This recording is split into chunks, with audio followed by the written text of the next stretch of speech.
സങ്കീർത്തനം 1. ദുഷ്ടന്മാരുടെ ആലോചന പ്രകാരം നടക്കാതെയും പാപികളുടെ വഴിയിൽ നിൽക്കാതെയും പരിഹാസികളുടെ ഇരിപ്പിടത്തിൽ ഇരിക്കാതെയും യഹോവയുടെ ന്യായപ്രമാണത്തിൽ സന്തോഷിച്ച് അവൻ്റെ ന്യായപ്രമാണത്തെ രാപ്പകൽ ധ്യാനിക്കുന്നവൻ ഭാഗ്യവാൻ.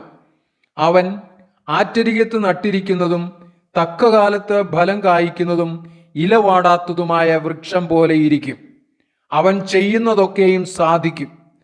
ദുഷ്ടന്മാർ അങ്ങനെയല്ല, അവർ കാറ്റുപാറ്റുന്ന പതിർ പോലെയത്രേ.